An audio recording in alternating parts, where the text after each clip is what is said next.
Ce programme vous est offert par GPS Home 237.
Il nous arrive, à un moment ou à un autre, de perdre quelque chose de valeur.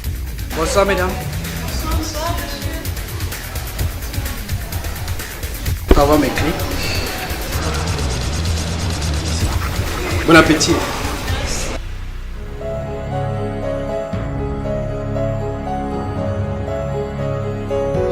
En cas de vol ou de conduite non autorisée, GPS Home 237, grâce à son dispositif de géolocalisation, vous permet d'immobiliser le véhicule à distance, tout en recevant sur votre GSM des alertes des moindres mouvements, kilométrage et vitesse du véhicule, où qu'il soit, 24 heures sur 24. 24 heures sur 24. GPS Home 237, sécurisez votre activité et simplifiez-vous la vie.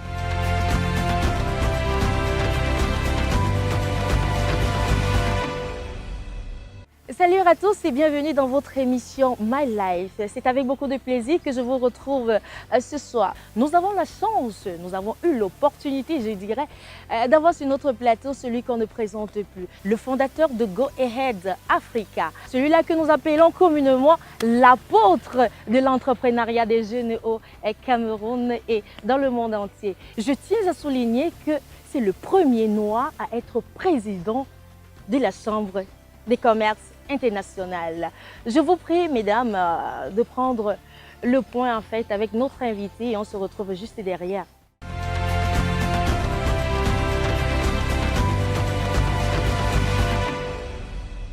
Salut. Vous allez bien?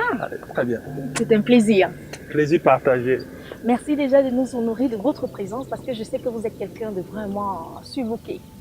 Déjà, merci pour l'opportunité. Et chaque fois que les jeunes ont un projet, moi j'ai décidé et que pour moi c'est une vocation, c'est un appel d'accompagner ces jeunes. Donc j'ai pas hésité. Dès lors que vous m'avez saisi, c'est vrai que j'étais en déplacement. Je suis rentré hier nuit. Et puis surtout que vous me faites l'honneur de venir à Buea, la plus belle ville au monde, au pied du mont Cameroun, le symbole de la réunification, ce monument. Donc vraiment je dis merci à votre équipe et j'espère que les prochaines minutes de notre entretien seront assez édifiants pour ces jeunes qui veulent entreprendre. Ah ouais, parce que justement, nous sommes là pour parler également de l'entrepreneuriat. Maintenant, nous allons passer à notre rubrique Fun Time. Yes. Je vous explique ce que c'est? Oui. D'accord. En tout cas, c'est une rubrique assez simple. Vous allez vous trémousser un tout petit peu. Question pour moi de juger votre capacité d'adaptation sur le devant de la scène. Okay? Sans souci. Super. On va jouer le jeu.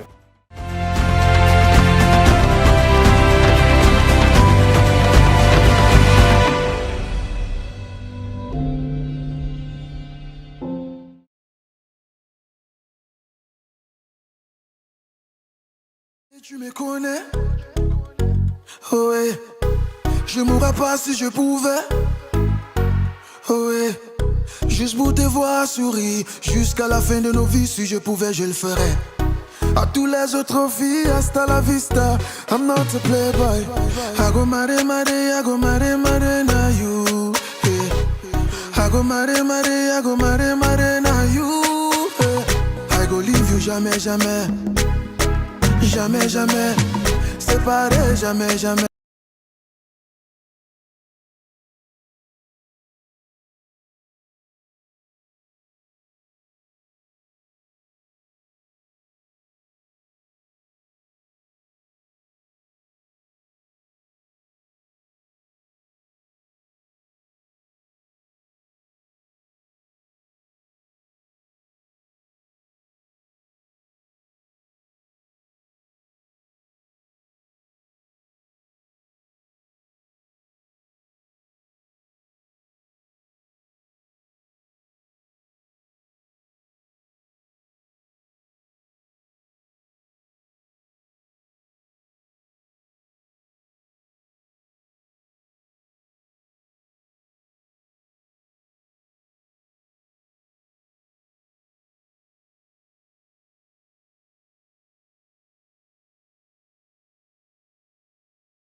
c'est bon, c'est bon.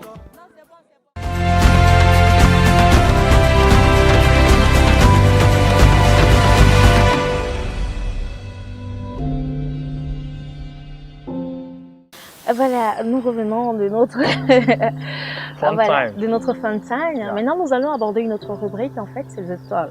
Les talk. The Talk, Ah, oui. c'est plus sérieux ça. Bon, là, les choses sérieuses peuvent commencer. Parfait. En entrée de jeu, je vais déjà vous poser la question de savoir comment avez-vous réussi à vous hisser à la présidence de la jeunesse?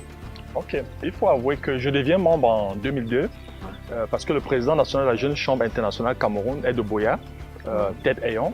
Et c'est comme ça que il m'intéresse, il me demande de devenir membre tout simplement parce qu'il estime que cette organisation peut beaucoup m'apporter, mais surtout, grâce à cette organisation, je peux avoir plus d'impact dans ma communauté qui est Boya. Donc voilà, j'aurai le parcours que j'aurai, mais il faut avouer que mon engagement, mais surtout cette capacité à apprendre et cette volonté à vouloir servir, vont m'amener tour à tour à être secrétaire général de mon organisation locale, Boya Summit. Et en 2006, président national de la Jeune Chambre du Cameroun. 2007, vice-président mondial. 2008, président des Jeunes Chambres Afrique et Moyen-Orient. 2009, vice-président exécutif. Et 2010, président mondial. Donc voilà mon parcours qui, essentiellement, je dis, c'est la combinaison d'une opportunité et d'une préparation. Ce que j'appelle le destin. Waouh, ça vraiment, alors, je suis plutôt bluffée par votre parcours. Mais c'est vrai que nous sommes bluffés, mais quels sont les facteurs clés de votre réussite? Parce qu'on sait qu'en tant que jeune, ce n'est pas toujours évident de s'imposer dans ce monde. C'est vrai que déjà, je dirais, c'est la passion. Je suis quelqu'un d'extrêmement passionné dans ce que je fais. Prenons le cas de l'entrepreneuriat jeune. J'ouvre mon premier cybercafé dans cette ville en 1998. Et je suis le 2e ou 3e cybercafé dans la ville de Boya en 1998. Et à l'époque, une heure d'internet, c'était 6 000 francs CFA. Et pour avoir une adresse email, il fallait payer 2 000 francs CFA. Ce que nous, on va faire, c'est que l'université de Boya à l'époque a une population d'à peu près 6 000 étudiants. Donc aujourd'hui, c'est 18 000, mais c'était 6 000 à l'époque en 1998. Donc nous décidons que nous allons offrir gratuitement les adresses email. Du coup, on va créer près de 4 000 adresses email en moins de 6 mois. Et là, le cyber sera envahi parce que, et on aura une autre démarche de la pédagogie qui consiste à animer chaque semaine, parce qu'ils ont des clubs dans les universités, des associations, on va animer sur l'orientation et l'appropriation des TIC dans la recherche documentaire, dans les études. Pour votre information, grâce à notre modeste contribution, Boya est la ville où le taux de pénétration en termes de TIC est plus élevé, ce qu'on appelle ici la Silicon Mountain. Donc si on a le temps, peut-être dans d'autres émissions, je souhaiterais que vous puissiez rencontrer ces jeunes. Churchill et tout, il y a un groupe d'une centaine de jeunes qui ont fait de Boya la capitale des TIC. Aussi, le entertainment, donc tout ce qui est musique, tout ce qui est film, vous verrez que Boya, Mr. Léo, Daphné, Salatier, c'est des groupes de jeunes qui ont décidé, malgré la modestie de leurs moyens, mais de se mettre ensemble et de valoriser tout ce qu'ils avaient comme talent. Donc, mes clés de réussite, c'est la passion, mais surtout la persévérance. La persévérance, parce que ça n'a pas été facile. Quand je m'installe à Boya en 1998, tous mes camarades, parce que je parle de Douala, me disent, mais comment tu es fou, qu'est-ce que tu peux faire à Boya? Boya était un petit village. Mais bon, voilà, l'avantage aussi du leadership, c'est d'être visionnaire, de voir ce que les autres ne voient pas et de le sentir. Beaucoup de risques. De prendre le risque. Alors j'ai pris le risque de partir de Douala, la capitale économique, de m'installer et je n'ai pas de regret. Pratiquement un peu plus de 20 ans après, je pense que je ne regrette pas de m'avoir installé à Boya. D'accord. Ça c'est vrai que vous ne regrettez pas, mais et quels sont les obstacles que vous avez dû surmonter au cours de votre parcours? Parce qu'il ne faut pas se mentir, on sait qu'au Cameroun, en fait, c'est pas toujours rose. En Afrique même, il est difficile de s'imposer. Voilà. Donc, premier obstacle, mes parents. Donc, ils ne comprenaient pas pourquoi. Déjà, je démissionnais parce que j'étais représentant à RFA Afrique en Malabo. Donc, je démissionne. Parce que je vais suivre ma passion, qui est l'entrepreneuriat. Donc du coup, les parents ne comprennent pas trop, mais ma maman, à force d'expliquer et de dire à maman, sois patiente, et ça c'est ma vocation, elle va m'accompagner spirituellement.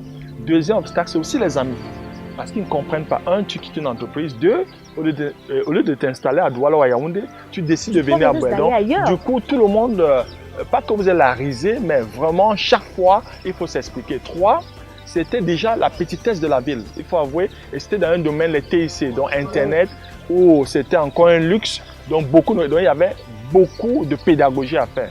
Et 4, l'accès au financement. N'oublions pas, ça a été autofinancé, mes petites économies, donc ça a été très difficile. Et du coup, il y a eu des moments où j'ai fait pratiquement 6-7 mois sans pouvoir payer des salaires, même à mes collaborateurs, à moi-même. Et donc, il y a eu des moments très, très difficiles. Mais ce qui va me pousser à aller jusqu'au bout, c'est cette persévérance, mais surtout le fait que j'étais dans mon élément. C'est-à-dire, il faut être convaincu, il faut être passionné et être même fou. Il faut croire à son rêve. Si vous ne croyez pas en votre rêve, dès le premier obstacle, vous allez démissionner. Donc, je peux dire, la famille qui ne comprenait pas, les amis qui ne comprenaient pas, l'environnement qui était, parce que là, on était dans un créneau, n'oubliez pas, il y a cela 20 ans, on parle d'Internet. Donc, même à Douala, Internet était très nouveau. De venir à Boya, c'était bizarre. Et enfin, le financement, parce que ce n'est pas évident d'avoir accès au financement. Donc, c'était des ressources propres. Donc, il fallait que je mène une vie assez moderne. Alors, pour la petite histoire, tous ceux qui venaient au cyber à l'époque ne pouvaient pas imaginer que j'étais le propriétaire. Parce que je faisais des photocopies, je balayais moi-même, je faisais presque tout seul. Multitâche alors. Oui, parce que là, je quitte la grande vie de représentant, donc de country manager, à propriétaire d'un cyber. Mais comme je savais technicien de surface. Technicien de surface. Tout. Mais c'est ça. Mon message aux jeunes, c'est oublier tous les titres et tous ces gros titres, PDG, directeur général, c'est des gros titres. Si vous avez une passion, vous voulez lancer dans votre projet, soyez le balayeur, le PDG, le comptable, soyez tout, n'ayez pas honte. Le commercial. Soyez le commercial, croyez, soyez tellement passionné que les autres vont naturellement vous accompagner pour votre projet. D'accord, ça c'est super bien. C'est vrai que ça a été difficile, mais à un certain moment quand même, vous avez eu le soutien de certaines personnes qui vous sont chères. Oui, très chères. Vous n'allez pas me dire qu'on vous a toujours tourné le dos. Non, j'ai été accompagné. Mais si je dis ça, même le bon Dieu va se fâcher. Je pense, ma maman dit, la plus grande de toutes les vertus, c'est la gratitude, savoir dire merci. Et vous me donnez l'opportunité de dire merci à un ami, Albert Kamanou. C'était le DG de GlobalNet à l'époque. Et pour que vous compreniez, pour avoir accès à Internet à Boya, il fallait à tout pour le VSAT, le satellite. Parce que les téléphones, j'avais fait une demande pour une ligne téléphonique. Et pour avoir une ligne téléphonique, il fallait 1 an.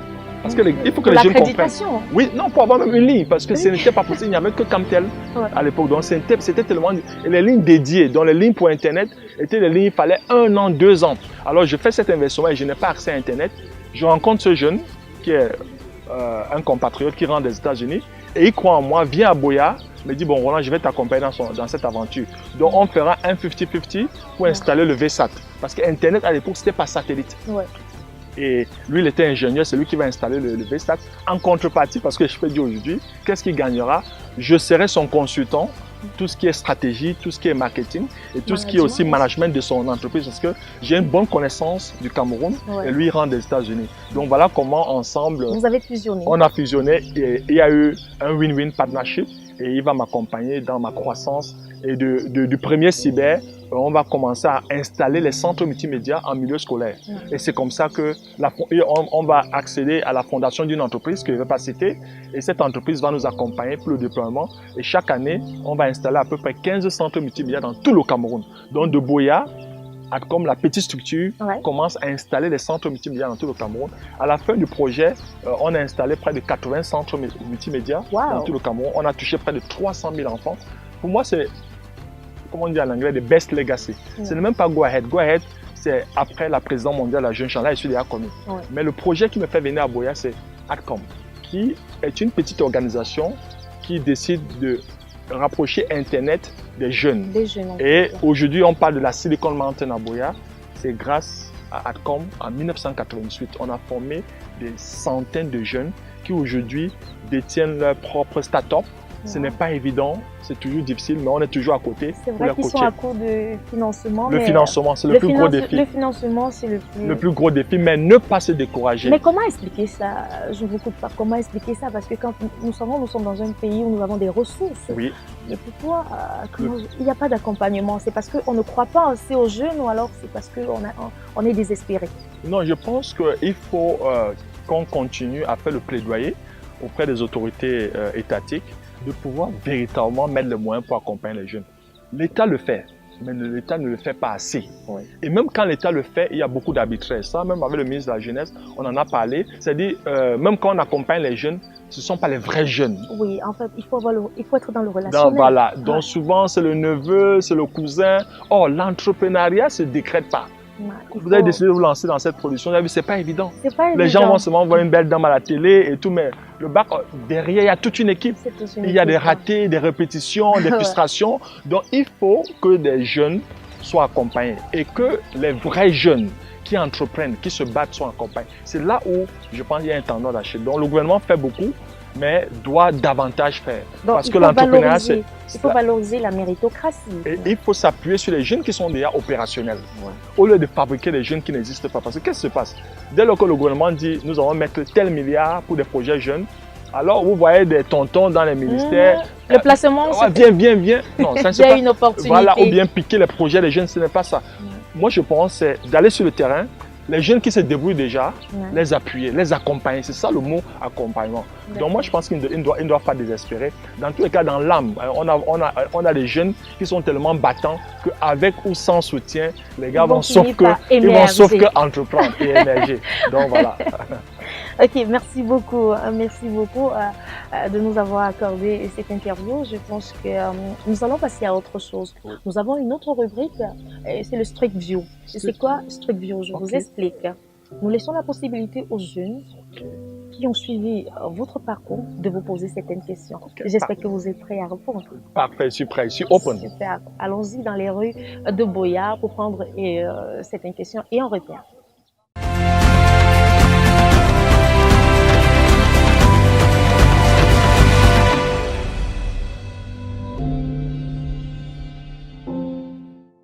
Bonjour, moi c'est Divine Grâce. J'aimerais savoir comment M. Roland Koumen parvient à concilier vie familiale et vie professionnelle. Ok, la question consiste à savoir comment je réussis à allier mes responsabilités familiales et mes multiples engagements professionnels. Alors je dirais que j'ai ce que j'appelle les 5 baromètres de succès. 5. Le premier baromètre, c'est la carrière. Je pense que j'ai une carrière d'entrepreneur et ça a été mon rêve, donc je marque un point positif. Deuxième baromètre, les amis. Qui sont vos amis? J'ai la chance d'avoir des amis qui croient en moi et qui m'accompagnent, mais qui aussi ont un regard critique par rapport à l'ensemble de mes activités socio-professionnelles. Troisième baromètre, la famille. La famille, pourquoi? La famille, c'est tellement important dans l'accompagnement psychologique, dans cet amour, mais surtout dans ce qui donne un sens à notre vie. Et quatrième baromètre, la vie spirituelle, la foi en Dieu, la crainte de Dieu. Et le cinquième baromètre, l'engagement dans la communauté et tout ce qu'on fait pour les autres. Maintenant, parlant de la famille, je pense que j'ai eu cette chance d'avoir un partenaire, une épouse extraordinaire qui croit en moi, qui m'accompagne. Je suis toujours parti. Et nos enfants aussi, dans l'éducation qu'elle donne aux enfants, c'est de comprendre que papa voyage pour une cause. Alors mon fils, en 2010, quand j'étais président mondial de la Jeune Chambre, il avait 6 ans, et on lui demandait « Qu'est-ce que ton papa fait comme métier ?» Il a dit « Mon papa voyage ». Et puis tout le monde a ri, il a dit « Mon papa voyage et change le monde ». Donc moi je pense que les enfants, nos enfants, ils sont 3, ont beaucoup d'admiration pour moi, sont conscients aussi que papa est toujours parti pour une bonne cause. Et je vais encourager les jeunes entrepreneurs que vous êtes à se déterminant de la famille, le choix du partenaire, donc des partenaires qui vont comprendre votre engagement, votre passion, mais surtout qui vont vous accompagner. Donc j'ai une vie de famille épanouie et vous me donnez l'opportunité de dire mille merci à mon épouse, aux enfants, mais surtout aussi à ma maman, parce que la famille aussi, c'est ceux qui nous ont donné vie. Salut Roland, je me prénomme Georges. Pourquoi le choix d'une activité dans le renforcement des capacités des managers africains? Alors la deuxième question consiste à pourquoi le choix d'une activité de renforcement des capacités des managers africains? La réponse est simple. En 2010, en tant que président mondial de la Jeune Chambre, j'ai fait 71 pays. Et je me suis rendu compte que le continent africain, c'est un continent de paradoxe. Parce que c'est un continent qui est riche en termes de ressources naturelles, mais qui est très pauvre en termes de développement humain. Alors, quelle peut être la cause? Leadership. Donc, il faut renforcer les capacités des leaders et des managers africains parce que la clé de réussite pour le développement du continent africain, c'est au niveau des meilleurs leaders. Les meilleurs leaders créent les meilleures organisations. Salut Monsieur Roland Kouemen, moi c'est Beretako Bridget. Pourquoi le choix d'une activité de renforcement des capacités de management africaines? Oui, cette question me va droit au cœur sur le pourquoi de l'Académie camerounaise de leadership. Tout simplement parce qu'on a compris qu'en formant les leaders et les managers en entreprise, parce que là, au niveau du cabinet, ça coûte cher, me solliciter comme consultant, comme coach, ça a un coût. Mais cependant, on s'est dit en tant que une entreprise doit avoir une politique de responsabilité sociale d'entreprise. Et pour notre entreprise, on a lancé une fondation qui, chaque année, depuis 5 ans, donne la possibilité à 100 jeunes, pendant une semaine, en matière de leadership, en matière de création d'entreprise, mais surtout en matière d'engagement citoyen. Donc le but de l'académie consiste à faire venir 100 jeunes, renforcer leurs capacités, les mettre en réseau, mais surtout les pousser à s'engager davantage, à collaborer, mais surtout à avoir une vision au-delà de leur simple personne, au-delà de leur simple organisation. Véritablement, c'est de créer des vrais ambassadeurs pour la prospérité et la modernité du continent africain. Voilà le but de l'Académie camerounaise de leadership qui, dès 2019, devient l'Académie africaine de leadership. Bonjour, moi c'est Yumbi Christian. J'aimerais poser une question à M. Roland Kouemen. Quel est le plus gratifiant? Alors la question, qu'est-ce qui est le plus gratifiant? Je poserai la question autrement. Quel est mon plus beau souvenir de tout ce que je fais? Je dirais, c'est le fait d'avoir été papa pour la première fois, dans notre premier fils. Et quand il a eu quelques mois et qu'il a pu prononcer papa. Alors j'ai plusieurs titres, plusieurs casquettes. Président, président de la Jeune Chambre internationale, président des hommes catholiques, PCA de l'Université catholique, PCA de mon cabinet, tellement de titres. Alors chaque fois on me pose la question, de tous ces titres, le meilleur titre c'est lequel? Pour moi le meilleur titre c'est papa.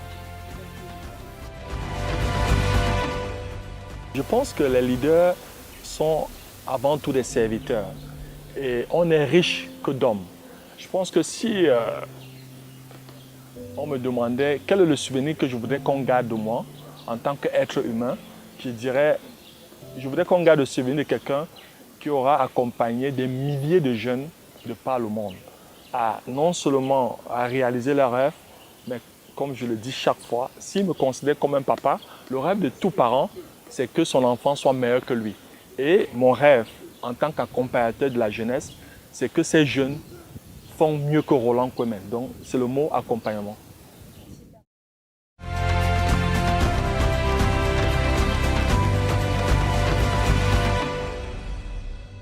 Ah, super, nous sommes de retour avec notre invité, M. Roland Kouemen. Ah ouais, j'aime bien ce prénom. J'aime bien ce prénom, Roland. Merci. Ah, voilà. Merci à mes parents qui ont choisi. En plus, j'aime toujours blaguer parce qu'on croit que j'ai un troisième nom. Mais c'est Roland Kouemen. Oui. Comme ça, carte d'identité, acte de naissance, passeport, je n'ai que 2 noms. Superbe. Nous sommes arrivés au terme de notre interview, Monsieur Roland Kouemen. Ce que je retiens de vous, c'est que vous êtes un jeune, parce que oui, vous êtes jeune, vous êtes déterminé. Vous continuez toujours à vous encourageant en fait cette jeunesse dans l'entrepreneuriat. Et nous vous disons déjà merci de nous avoir accueillis, parce que je sais que ça n'a pas été facile. Merci ma très chère, merci à ton équipe d'avoir fait le déplacement de Douala pour Boya. Et par la grâce de Dieu, on a bloqué la pluie. J'espère qu'avant votre départ, vous pourrez voir vraiment la beauté de mon Cameroun. Et je suis passionné dans tout ce qui est jeunesse. Alors j'aime toujours blaguer en disant, à 46 ans, est-ce que je suis vraiment jeune ou pas? Bien sûr, c'est de 0 à 77 ans. Ok. Vous avez encore beaucoup de temps devant vous. Dans tous les cas, je pense qu'il est important que tous ceux-là qui ont la charge d'accompagner les jeunes puissent effectivement donner une chance aux jeunes. Ne pas faire confiance à la jeunesse, ce serait marcher sur une jambe, alors que Dieu nous a donné 2 jambes. Donc il faut vraiment qu'on fasse confiance à la jeunesse, à la vraie jeunesse, cette jeunesse qui se lève tôt, qui entreprend, qui se bat, mais qui fait face à pas mal de difficultés. Maintenant, à cette jeunesse, ne vous découragez pas. Je vais conclure par les 4 D que j'aime toujours partager avec eux. Le premier D, c'est le désir de réussir. Le deuxième D, c'est la décision de passer à l'action. Mettez en place vos rêves. Le 3e D, c'est la discipline personnelle. On ne peut pas réussir si on n'est pas discipliné. Et le 4e D, c'est la détermination d'aller jusqu'au bout de votre rêve. Les émissions comme celle-ci sont là pour vous encourager, pour vous donner des astuces, des clés. Alors, ne vous découragez pas, malgré les difficultés. Je pense que le meilleur est devant nous. Merci beaucoup. Merci bien, Monsieur Roland Quémé. On se revoit pour les prochaines éditions. Merci et bonne chance à l'émission. Merci Et beaucoup, bravo. ce fut un plaisir. À très vite, hein. Superbe. Mesdames et messieurs, nous sommes arrivés au terme de cette très belle émission, je dirais. Elle a été édifiante pour moi. J'espère pour vous également. Vous jeunes, apprenez à prendre des risques parce que je pense que nous sommes le fer de lance de la nation. On se retrouve la semaine prochaine pour une autre édition. D'ici à là, portez-vous bien et à très vite. Bye bye. Bye bye. Bye. Merci beaucoup. De rien. Super. Au moment où on finit la pluie, je vous avais dit non? Oui. I said it. Oh, yeah. Que c'est quand on va terminer que...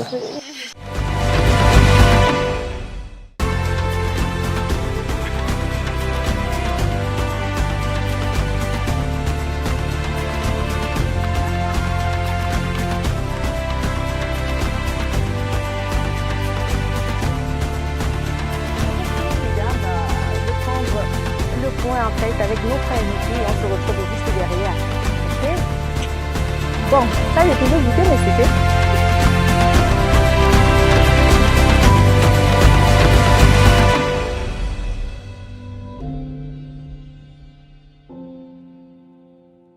Ce programme vous a été offert par GPS Home 237.